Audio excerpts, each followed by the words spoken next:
চাল কুমড়োর ভাজি। প্রথমে তেল দিয়েছি, এর মধ্যে পেঁয়াজ কুচি দিয়ে ভেজে নেব।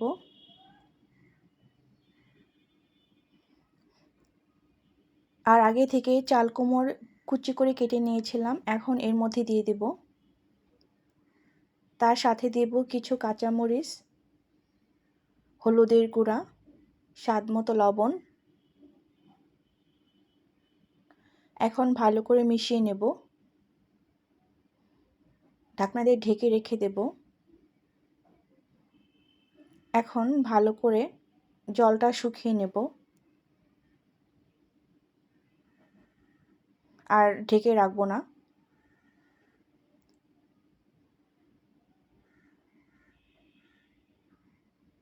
এর টেস্টটা আরও ভালো করার জন্য এর মধ্যে আমি ডিম দিয়ে দেব।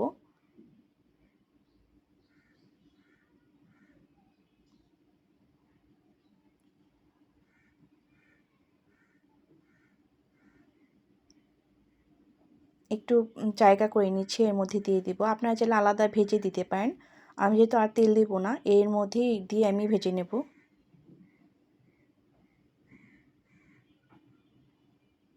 এই ভাজিটা খেতে কিন্তু ভীষণ মজা হয়, আমার খুবই পছন্দের। আমি যখন ভাজি করি এভাবে বেশি ভাজি করি।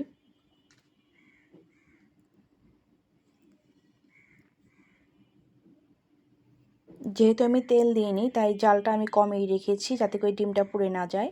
অল্প আঁচে এই ডিমগুলো ভেজে নেব, ভেজে তারপর মিশিয়ে নেব। এখন সবগুলো ভালো করে মিশিয়ে নেব। এতে করে ডিমটা পুরোপুরি সেদ্ধ হয়ে যাবে আর ভাজিটাও একদম ঝরঝরা হয়ে যাবে।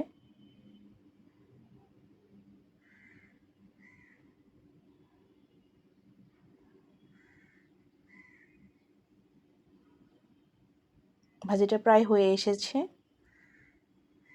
এর মধ্যে আর কিছুই দেব না। এইভাবে ভাজিটা করে দেখবেন, ভাত রুটির সাথে ভীষণ ভালো লাগবে।